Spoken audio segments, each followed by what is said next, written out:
প্যালেস্টাইনে কারা? আহা, প্যালেস্টাইনের মুসলমানদেরকে মাইরে মাইরে শেষ করে দিল। দেখছেন ছবিতে না দেখেন না? প্যালেস্টাইনের মুসলমানদের যে কে যখন মারা হচ্ছে, বাংলাদেশের প্রধানমন্ত্রী তখন আমেরিকায় ক্লিনটনের সঙ্গে কথা বলতেছেন। তিনি ক্লিনটনের কাছে তার পিতৃ হত্যার জন্য দায়ী সাজাপ্রাপ্ত 3 জন ব্যক্তিকে ফেরত চাচ্ছিলেন। আমার দৃষ্টিতে এটা কোনো অপরাধ নয়। সন্তান তার পিতার প্রতি আকর্ষণ থাকবেই, আমার আপত্তি সেখানে। আপনি প্রধানমন্ত্রী, শুধু শেখ পরিবারের প্রধানমন্ত্রী নন, শুধু আওয়ামী লীগের প্রধানমন্ত্রী হওয়া উচিত নয় আপনার। আপনি পৃথিবীর দ্বিতীয় বৃহত্তম বাংলাদেশের 12 কোটি মুসলমানের প্রধানমন্ত্রী। পিতৃ হত্যার আসামি ফেরত চাইলেন, কিন্তু বিল ক্লিনটনের আশ্রয় প্রশ্রয় লালিত পৃথিবীর অসভ্য জাতি সন্ত্রাসী ইহুদিরা প্যালেস্টাইনের মুসলমানদেরকে পাখির মতো গুলি করে হত্যা করছে। আপনি কেন এর জবাব চাইলেন না?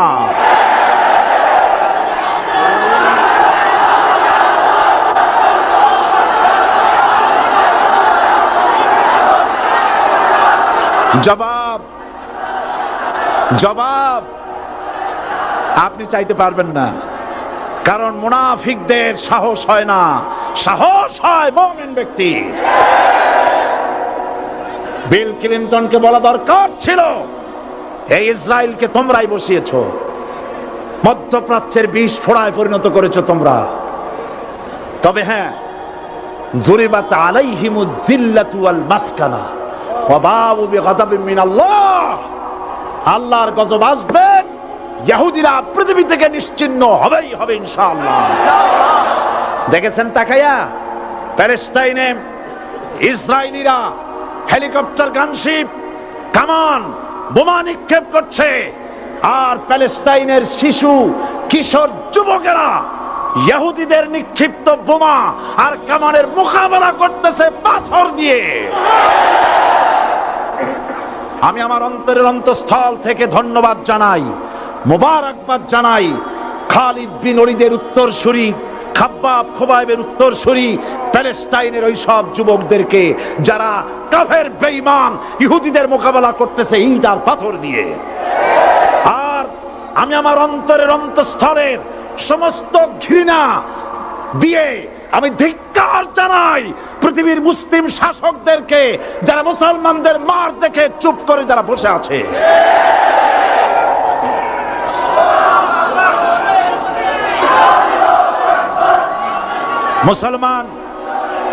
মুসলমান যদি মুসলমানের মতো হয়, 10 জন যথেষ্ট। কয়জন যথেষ্ট? কোথায় আছে কথা? আল্লাহ পাক কোরআন শরীফের মধ্যে বলেছেন, একজন যদি হও ইমানদার মুত্তাকি, 10 জনের উপরে বিজয়ী হবে। 10 জন যদি হও 100-এর উপরে বিজয়ী হবে। 100 যদি হও 1000-এর উপরে বিজয়ী করব। জোরে বলেন সুবহানাল্লাহ। কবি বলতেছেন, ফিজায়ে বদরে পয়দা কুন ফেরেশতে তেরি নুসরত কো উতার সকতে গর্দু সে কতর অন্দর কতর আবি। বদরের মুসলমানদের মতো ঈমান আনো, তাহলে আকাশ থেকে কাতারে কাতারে ফেরেশতা নাজিল করে দিয়ে আল্লাহ পাক তোমাদেরকে সাহায্য করবেন। সুবহানাল্লাহ। সে আল্লাহ আছে না নাই? জোরে বলেন, আছে না নাই?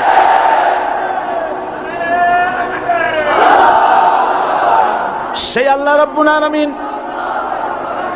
কোরআনে কারীমের ভিতরে আয়াতুল কুরসির মধ্যে বলে দিয়েছেন, আল্লাহু লা ইলাহা ইল্লাহু আল হাইয়ুল কাইয়্যুম।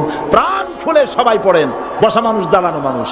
আল্লাহু লা ইলাহা ইল্লাহু আল হাইয়ুল কাইয়্যুম। আল্লাহ রাব্বুল আলামিন, তিনি ছাড়া কোনো ইলাহ নাই, তিনি সার্বভৌমত্বের মালিক কেউ নাই আল্লাহ ছাড়া। এই কথা মানুষকে ঘোষণা করতে হবে। বাধা, এই কথা বললেই বাধা দেবে কয় শ্রেণীর লোক? 3 শ্রেণী। প্রথম শ্রেণী হচ্ছে কে? রাষ্ট্রশক্তি।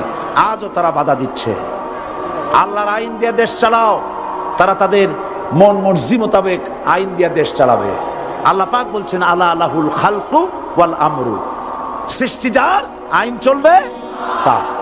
কারো বাবার আইন চলতে পারে না, নিজেদের তৈরি করা আইন চলবে না। ইনিল হুকমু ইল্লা লিল্লাহ, একমাত্র আইন চলবে কার? এই আইন রাসূল করিম সাল্লাল্লাহু আলাইহি ওয়াসাল্লাম মদিনায় কোরআন দিয়ে প্রতিষ্ঠিত করেছিলেন। আল্লাহর বিধান, আল্লাহর সার্বভৌমত্ব কায়েম করেছিলেন। কোরআন সংবিধান হলো, চুরি বন্ধ হলো, ডাকাতি বন্ধ হলো, জেনা বন্ধ হলো, হত্যা বন্ধ হলো, ধর্ষণ বন্ধ হলো, সব কিছু বন্ধ হয়ে গিয়ে মুসলমানেরা শান্তি লাভ করলো, পৃথিবীর মানুষ শান্তি লাভ করলো। সুবহানাল্লাহ বিহামদিহি। আজ মুসলমানেরা শত্রু চেনে না, বন্ধু চেনে না। বন্ধুকে বানায়েছে শত্রু, শত্রুকে বানায়েছে বন্ধু। কে বন্ধু কে শত্রু চিনাই দিবেন কে? আল্লাহ। বলেন কে দিবেন? আল্লাহ রাব্বুল আলামিন কোরআনে কারীমের মধ্যে পরিষ্কার করে বলেছেন লাতাজিদান্না শাদ্দান নাসি আদাওয়াতান লিল্লাযীনা আমানুল ইয়াহুদা ওয়াল্লাযীনা আশরাকু। আল্লাহ পাক বলছেন, হে রাসূল, মানুষের ভিতরে দুইটা শ্রেণী মুমিনদের জন্য সবথেকে জঘন্য দুশমন। কয়টা শ্রেণী? দুইটা। একটা হলো ইহুদ আর একটা হলো মুশরিক। একটা হলো ইহুদি আর একটা হলো মুশরিক। এটা হলো তোমাদের দুশমন। আর আজ আমাদের দেশে, পৃথিবীর বিভিন্ন দেশে মুসলমানেরা মুশরিকদের সঙ্গে সম্প্রীতি বাড়াচ্ছে, মুসলমানদের সাথে শত্রুতা বাড়াচ্ছে। আজ আমার দেশে পূজা পার্বণে বাধা নাই। পূজা পার্বণে বাধা আছে? পূজা পার্বণে বাধা নাই। বাধা কোথায়? কোরআন শরীফের তাফসীর মাহফিলে। কোরআনের তাফসীরের মাহফিলে বাধা দেওয়া হচ্ছে। গান বাজনায় 144 ধারা নাই, কিন্তু কোরআন শরীফের মাহফিলে 144 ধারা দেওয়া হচ্ছে। যারা দিচ্ছে তারা আবার ওমরাও করে, হজও করে। ওরা আমাদের বলে আমরা নাকি ধর্মের নামে রাজনীতি করি। বলে না? আমরা নাকি ধর্মের নামে রাজনীতি করি। আমি বলি ধর্মের নামে আমরা রাজনীতি করি না, আমরা ধর্মীয় রাজনীতি করি। কথাটা বুঝে আসছে কিনা? ধর্মের নামে রাজনীতি তো সেই ব্যক্তি করে 1996 সনের নির্বাচনের আগে যিনি মাথায় পট্টি বেঁধেছিলেন, যিনি শপথ গ্রহণের সময় হাতে তসবিহ পড়েছিলেন। ধর্মের নামে রাজনীতি তিনি করেছেন। আজ অনেকগুলি ডিগ্রি পেয়েছেন তিনি, অনেকগুলি ডিগ্রি পেয়েছেন। কয়টা? মুখস্থ হয়ে গেছে আপনাদের।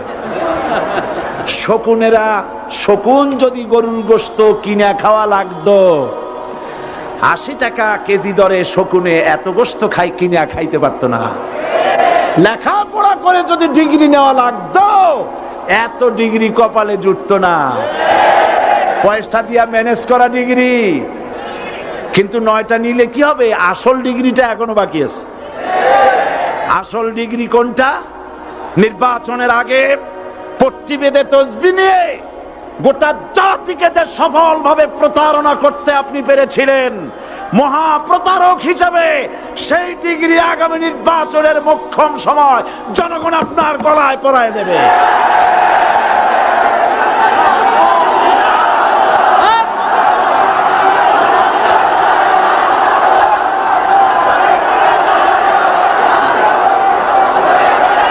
সুতরাং ধর্মের নামে রাজনীতি নয়, আমরা ধর্মীয় রাজনীতি করি। আমরা এই কোরআনের রাজনীতি করি। এই কোরআন নিয়ে বাঁচতে চাই, এই কোরআন নিয়ে মরতে চাই। এই কোরআন থেকে আমাদেরকে বিচ্ছিন্ন করতে চায় কাফের, বেঈমান, মুশরিকেরা। ও আমার জাতি, কোরআন থেকে যারা বিচ্ছিন্ন করতে চায়, তোমরা কি তাদের বিরুদ্ধে জিহাদের জন্য প্রস্তুত থাকবে?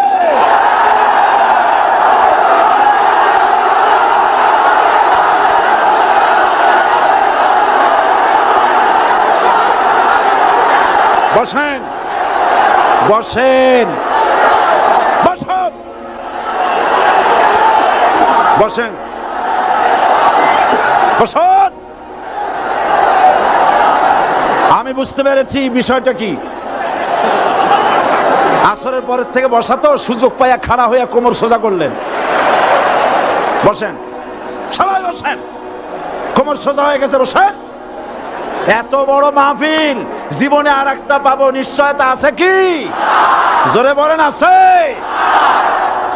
আজ আমাকে কথা বলতেই হবে ইনশাআল্লাহ, কারণ আগামীতে আবার আপনাদের সাথে দেখা হবে কিনা আমি জানি না। কথা বলতেই হবে। বসেন, কেউ দাঁড়িয়ে থাকবেন না। আমি দেখতে পাচ্ছি বাংলাদেশের ভাগ্য আকাশে উত্তর গগনে কালো মেঘ জমা হয়েছে, ঝড়ের পূর্বাভাস লক্ষ্য করছি। যদি মোকাবেলা করতে না পারেন সক্ষম ভাবে, এমন অন্ধকার গাঢ় কালো অমাবস্যার রাত আসতে পারে যার সুবে সাদে খাওয়া অসম্ভব। সুতরাং আপনারা কি কাপুরুষের মতো কাফের মুশরিকদের গোলামি করে মরতে চান? বিড়ালের মতো 500 বছর বেঁচে থাকার কোনো লাভ নাই। সিংহের মতো 1 ঘন্টা বাঁচতে চাই। আমাদেরকে বলা হয় সাম্প্রদায়িক উস্কানিমূলক কথা নাকি আমি বলি। পত্রপত্রিকা দিছে না তারা? সাম্প্রদায়িক উস্কানি কথা, সাম্প্রদায়িক উস্কানিমূলক কথা বলি। সেই জন্যই বোধহয় শত শত মুসলিম আমাদের কাছে এসে মুসলমান হয়। মানুষে আর বোকা বানানো যাবে না। যাবে কি? আর বোকা বানানো যাবে? তারপর বলছে কি, এরপরে বলছে আমাকে বলছে রাজাকার। শুনে রাখো চট্টগ্রামের লক্ষ লক্ষ জনতা, পার্লামেন্টে যখন আমাকে এই কথা বলা হয়েছিল, আমার পার্লামেন্টের কলিগ জাফরুল্লাহ চৌধুরী সাহেব বসে আছেন এখানে, জাফরুল ইসলাম চৌধুরী বসে আছেন পাশে, প্রধানমন্ত্রী সুদ্ধা, অন্তত 3 শতাধিক পার্লামেন্টের সম্মানিত সদস্যরা সেদিন বসা। 1997 সনের বাজেট বক্তৃতা যখন আমি করতেছিলাম, ডক্টর কুদরতে খোদা, নাম রাখছে কুদরতে খোদা, আসলে গজবে খোদা। এই লোকটি নাস্তিক, ইসলামের চূড়ান্ত দুশমন। তার প্রণীত শিক্ষা ব্যবস্থার যখন সমালোচনা করছিলাম, ট্রেজারি বেঞ্চ থেকে আমাকে বলা হলো রাজাকার। আমি আমার সমস্ত শক্তি একত্রিত করে বলেছিলাম শুধুমাত্র হিন্দুস্তানের রাজাকারেরাই আমাকে রাজাকার বলতে পারে। আমি বলেছিলাম 1973 সন পর্যন্ত আমি বাংলাদেশের কোন রাজনৈতিক দলের নেতা এবং কর্মী ছিলাম না। আমি রাজাকার নই। আমাকে রাজাকার বলে যদি তাকেও প্রমাণ করতে না পারে 10 কোটি টাকার মানহানি মামলা দায়ের করব। আমার এই বক্তব্য সারা দুনিয়া শুনেছে। পার্লামেন্টে আমার এই বক্তব্য রেকর্ড হয়ে আছে। সেদিন 3 শতাধিক পার্লামেন্ট মেম্বারের কেউ আমার চ্যালেঞ্জ গ্রহণ করেন নাই। যে কোনো ব্যক্তি পার্লামেন্টে গিয়ে আমার বক্তৃতা দেখে আসতে পারেন। এরপরে 1997 সনের 7ই অক্টোবর দৈনিক জনকণ্ঠ পত্রিকা যখন আমার বিরুদ্ধে লিখলো, সেই পত্রিকায় সাইদির ওপেন চ্যালেঞ্জ 8ম পাতা, 1997 7ই অক্টোবর, এত বড় 2 কলমে হেডিং। সেখানে আমি বলেছি বাংলাদেশের সকল সাংবাদিক, গোয়েন্দা বিভাগ, বাংলাদেশের সকল বুদ্ধিজীবীকে আমি আমার পিরোজপুরে আমন্ত্রণ করছি। আমার উপস্থিতিতে যদি কেউ প্রমাণ করতে পারে বাংলাদেশের স্বাধীনতা যুদ্ধের বিরুদ্ধে আমার কোনো ভূমিকা ছিল, সজ্ঞানে স্বেচ্ছায় জাতীয় সংসদের সদস্য পদ থেকে পদত্যাগ করব। 3 বছর পার হয়ে গেছে, আজ পর্যন্ত কেউ এই চ্যালেঞ্জের মোকাবেলা করে নাই। সুতরাং আমাকে যারা রাজাকার বলবে তারা পিতৃ পরিচয়হীন অবৈধ সন্তান। 1971 সনে শোনো মুসলমানেরা, 1971 সনের কোন কাদা সাইদির গায়ে লাগে নাই। আমাকে রাজাকার বলে জনগণ থেকে বিচ্ছিন্ন করবা, জনগণ থেকে আমারে বিচ্ছিন্ন করা যাবে না। কারণ এই জনগণ আমার জন্য আসে না, এই জনগণ আসে আল্লাহর কোরআনের জন্য।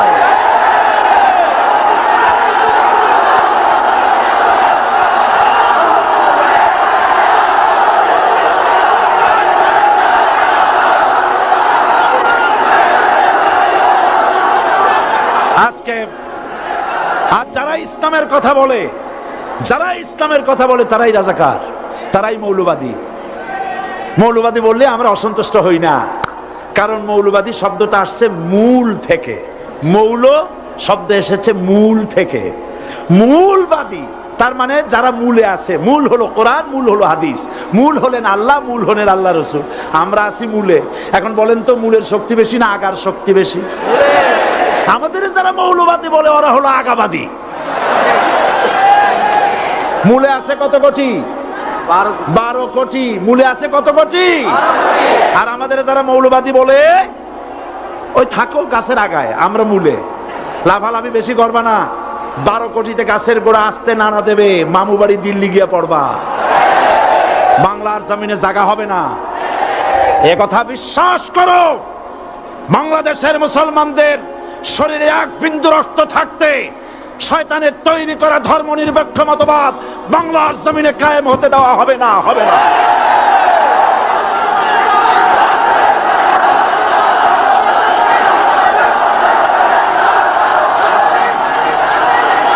রাসূল করিম সাল্লাল্লাহু আলাইহি ওয়াসাল্লাম কোরআন প্রতিষ্ঠার জন্য আন্দোলন করেছিলেন। আয়াতুল কুরসি আমাদের সে কথাই শিখেছে। আল্লাহ রাব্বুল আলামিন বলেন, আল্লাহু লা ইলাহা ইল্লা হুয়াল হাইয়ুল কাইয়্যুম। প্রাণ খুলে পড়েন, আল্লাহু লা ইলাহা ইল্লা হুয়াল হাইয়ুল কাইয়্যুম। আল্লাহ হচ্ছেন তিনি, যিনি ছাড়া কোনো ইলাহ নাই, আইনদাতা নাই, বিধানদাতা নাই। আমরা মানুষের তৈরি করা আইন মানি না। 12 কোটি মুসলমানের দেশে আইন তৈরি করবে মানুষ, আমরা মানব না। পার্লামেন্টে তৈরি হতে হবে কোরআন দিয়ে, পার্লামেন্টে আইন তৈরি হতে হবে কোরআন দিয়ে। সুতরাং ভয় যতই পান আর যতই ষড়যন্ত্র করেন, 4 দল যখন একত্রিত হয়েছে, ঐক্যবদ্ধ থাকবে, সরকার ঐক্যবদ্ধভাবে গঠন হবে, নির্বাচন ঐক্যবদ্ধভাবে হবে এবং কোরআন হবে, আল কোরআনের পার্লামেন্ট হবে বাংলাদেশে।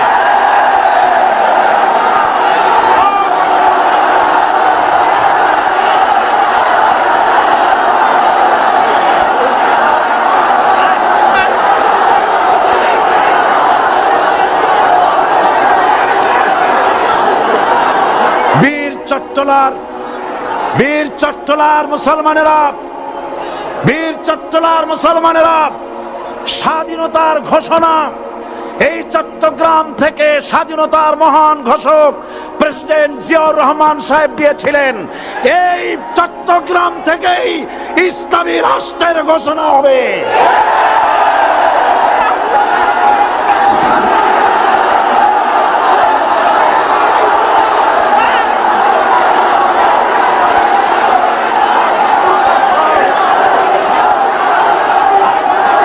আশাবাদী আপনারা অবশ্যই তা পারবেন। আমি 100% বিশ্বাস করি ইনশাআল্লাহ। কারণ যে ষড়যন্ত্রের মোকাবেলা করে স্থানীয় রাজনৈতিক দলের নেতৃবৃন্দ কোরআনের মাহফিল সিনায় এনেছেন, আমি প্রথম দিনই বলেছি চট্টগ্রাম তাফসিরুল কোরআন মাহফিল কোন রাজনৈতিক দলের প্রতিনিধিত্ব করে না। এটা কোন জামাত শিবিরের একক সম্পদ নয়, এটা চট্টগ্রামের মুসলমানদের কলিজার টুকরা তাফসীরের মাহফিল। সুতরাং এই মাহফিল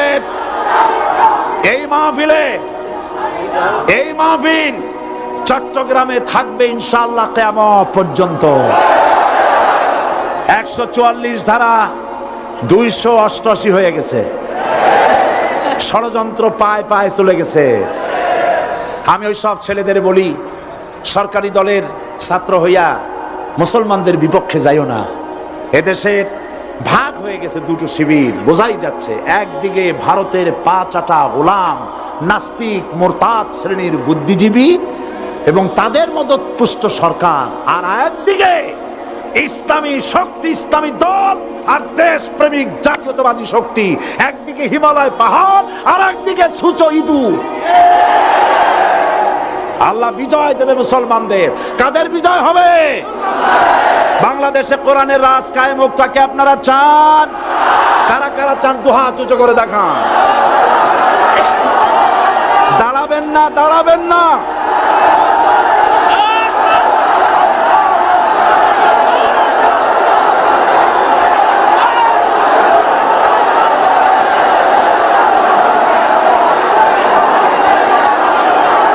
বসুন, বসুন, আবার বসেন, বসুন। জোরে সোরে জিকির করেন লা ইলাহা, আরো জোরে লা ইলাহা, লা ইলাহা,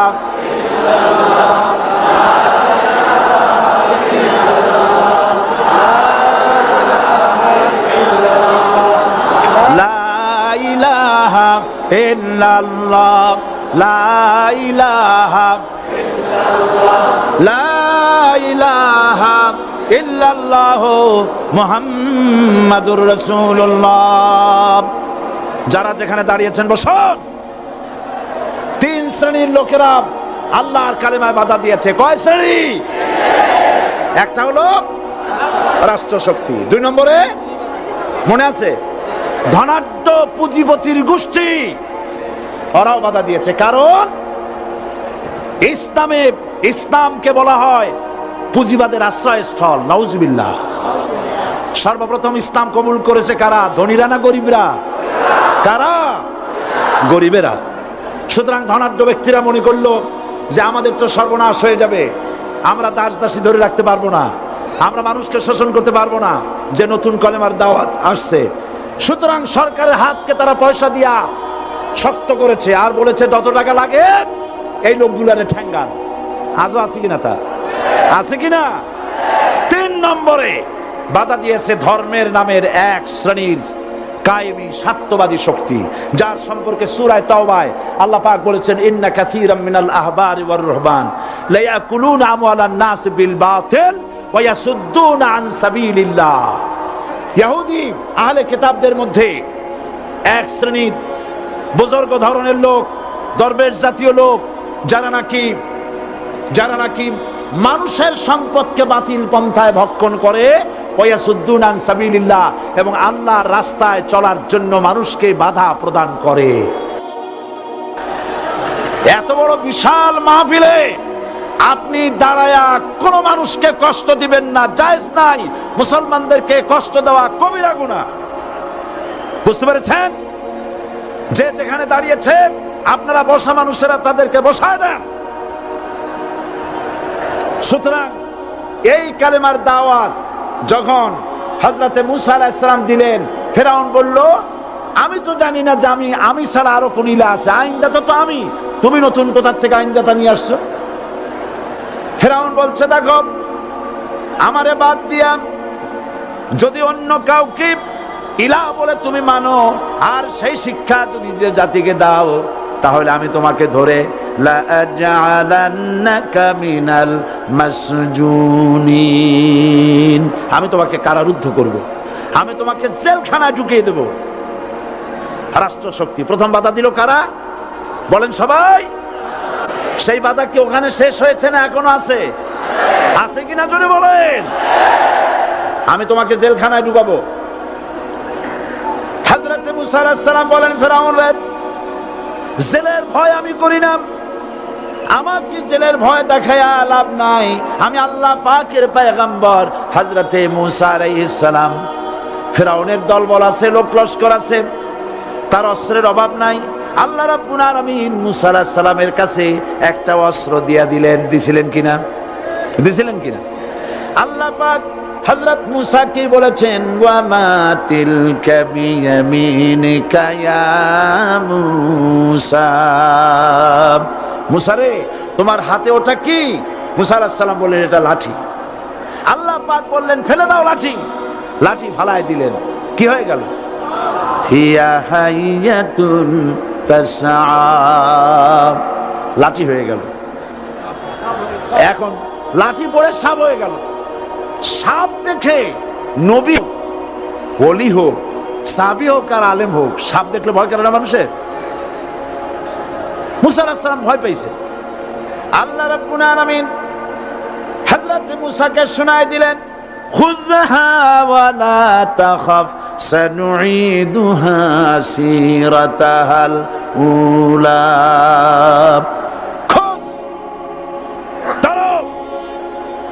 লা তাখাফ, ভয় পেও না। আল্লাহ বলছেন ধরো, ভয় পেও না। ধরার সঙ্গে সঙ্গে স্বাভাবিক অবস্থায় ফিরে আসবে, আবার লাঠি হয়ে যাবে। এখন আল্লাহ বলছেন ধরো। মুসা আলাইহিস সালাম কি ভয় পাওয়া উচিত হবে? উচিত হবে? মুসা আলাইহিস সালাম কি ভয় পাইছিলেন? কারণ হচ্ছে এই দুশমনের শক্তিটা খুব বড়ই দেখা যায়, মনে হয় যেন অনেক বড়, কি জানি কি। আল্লাহ পাক বলছেন, ইন্না কাইদাশ শায়তানে কানা দাঈফা। শয়তানের চক্রান্ত যতই তুমি মনে করো অনেক ষড়যন্ত্রের জাল বিস্তার হয়ে আছে, আল্লাহ কয় কিছুই না, দাঈফা, অত্যন্ত দুর্বল। আল্লাহ পাক বললেন ধরো। মুসা আলাইহিস সালাম সাপ ধরলেন, সঙ্গে সঙ্গে লাঠি হয়ে গেল। ফিরআউন বরদাস্ত করলো না, রাষ্ট্রশক্তির পক্ষ থেকে আক্রমণ শুরু হলো। অপরাধ কি? মুসা আলাইহিস সালামের অপরাধ কি? কি অপরাধ? মাশাআল্লাহ, বুঝতে পেরেছেন। অপরাধ হচ্ছে তিনি বলেছেন লা ইলাহা, জোরে বলেন লা ইলাহা ইল্লাল্লাহ। এই কালেমাকে আজ আমরা ভিক্ষার বুলি বানাইছি। এটা হলো সার্বভৌমত্বের বুলি, এটা হচ্ছে আল্লাহ পাকের সার্বভৌমত্বের কথা। আজ আমরা মানুষের কাছে আমরা শুনি, মানুষেরা ভিক্ষা চায়, লা ইলাহা ইল্লাল্লাহ, এক মুঠ চাউল দেন, লা ইলাহা ইল্লাল্লাহ 10 খান পাই দেন। এই হচ্ছে কালেমার জিকির। আবার কেউ কেউ জিকির করতেছে লা ইলাহা আস্তে, ইল্লাল্লাহ জোরে, এমন জোরে কলব সাফ করে, কলব তাতে থাকলেও পারে, গেলেও পারে। এই কালেমার জার, এর আঘাত পয়গম্বররা মেরেছেন। হযরত মুসা আলাইহিস সালাম যখন বলেছেন লা ইলাহা ইল্লাল্লাহ, এই ধাক্কা ফিরআউন বরদাস্ত করতে পারে নাই। দরিয়ায় নীলের ভিতরে আল্লাহ পাক ডুবাইয়ে শেষ করে দিয়েছেন, দেন নাই? হযরত মুসা আলাইহিস সালাম তার উম্মতেরা দরিয়ার পাশে বসে দ্বীনি কথাবার্তা বলতেছেন। এমন সময় ফিরআউন, তার শত্রু হচ্ছে মুসা আলাইহিস সালাম। শত্রু কেন? মুসা কি ফিরআউনের পাকা ধানে মই দিয়েছে নাকি? বলেন আপনারা। তার হালের গরু পিটায় মারছে নাকি? অপরাধ হলো তিনি আল্লাহর জমিনে আল্লাহর আইন প্রতিষ্ঠার কথা বলেছেন। এই শুধুমাত্র এই অপরাধে ফিরআউন তার দলবল নিয়ে 3 দিক থেকে আক্রমণ করেছে। মুসা আলাইহিস সালামের উম্মতেরা ভয় পেয়ে গেছেন। তারা বলছেন ইন্না লামুদরাকুন, আমরা পাকড়াও হয়ে গেছি। 3 দিকে সারাশি আক্রমণ, 3 দিকে শত্রু, একদিকে দরিয়া, পালাবার রাস্তা আছে? হযরত মুসা আলাইহিস সালাম ভয় পেয়ে গেলেন, সারেন্ডার করলেন না। হযরত মুসা আলাইহিস সালাম বললেন কাল্লা, কখনো নয়, ভয় পাওয়ার কোনো কারণ নাই। রব্বি সায়াহদিন, অবশ্যই আমার রব আমার জন্য রাস্তা করে দিবেন। ভয় পাইও না, আমার রব রাস্তা করে দিবেন।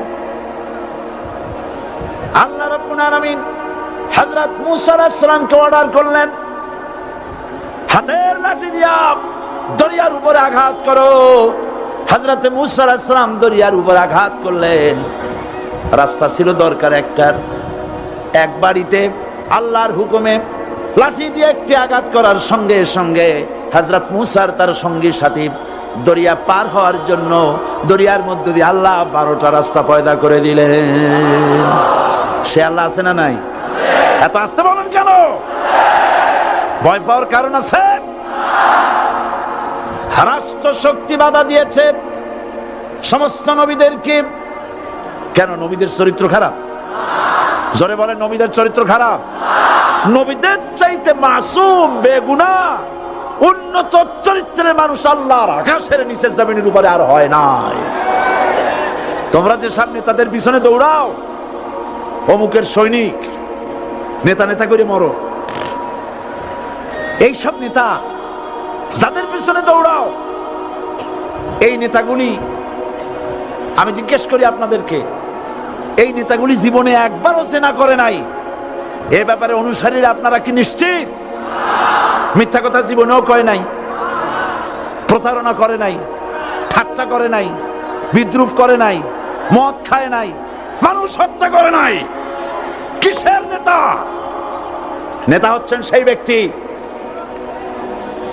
যিনি বলেছেন, ও আমার স্ত্রীরা, ও আমার সাহাবীরা, রাতের আধারে আমার মধ্যে যা আচরণ দেখতে পাও, দিনের আলোতে আমার মধ্যে যা দেখতে পাও, সবগুলি খুলে খুলে মানুষের কাছে বলে দাও। তার নাম বিশ্বনবী মুহাম্মদ রাসূলুল্লাহ সাল্লাল্লাহু আলাইহি ওয়াসাল্লাম।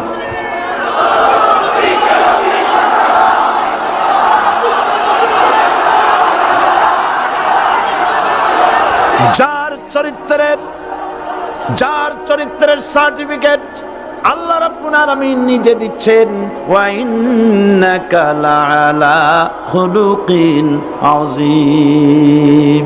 নবী হে, উন্নত চরিত্রের উপরে আপনি প্রতিষ্ঠিত। সুবহানাল্লাহ। কে সার্টিফিকেট দিচ্ছেন? আযীম, আযীম। আরবিতে চওড়াকে বলা হয় আরিদ, গভীরতাকে বলা হয় আমিক। কত প্রশস্ত, যা মাপার কোনো ফিতা নাই, কত গভীর, যা মাপার কোনো যন্ত্র নাই, এইটাকে আরবিতে বলা হয় আজিম। সুবহানাল্লাহ বলতে ইচ্ছে করে না? ও নবী, তোমার চরিত্র এমন যা মাপার মতো যন্ত্র পৃথিবীতে নাই। এই সার্টিফিকেট দিলেন কে?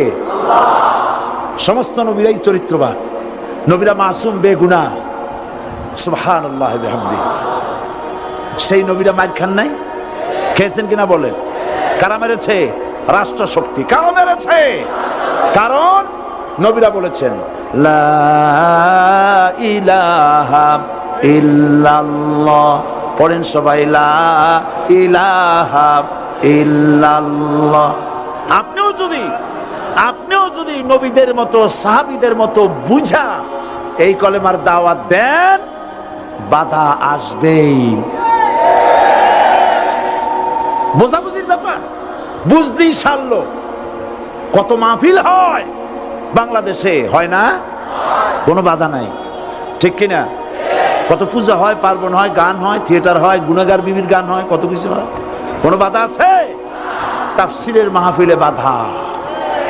কারণ ওরা বুঝতে পেরেছে এ তাফসীরের মাহফিলে গাজীর গীত হয় না, এ তাফসীরের মাহফিলে আল্লাহর সার্বভৌমত্ব কায়েমের আন্দোলন চলে।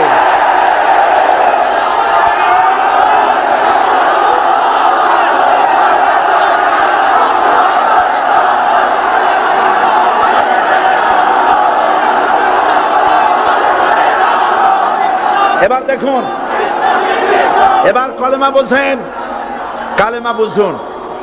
বঙ্গভবনের সামনে দাঁড়ায়া, গণভবনের সামনে দাঁড়িয়ে আপনি যদি কালেমার জিকির করতে থাকেন, লা ইলাহা ইল্লাল্লাহ, লা ইলাহা ইল্লাল্লাহ, লা ইলাহা ইল্লাল্লাহ, লা ইলাহা ইল্লাল্লাহ, 2-1 ঘন্টা, 2-4 ঘন্টা, দেখবেন অফিসাররা এসে বলবে, না জানি কোন খাজা বাবা আসছে, আসেন আসেন, নিয়ে খাইতে দেবে, হাদিয়া দেবে।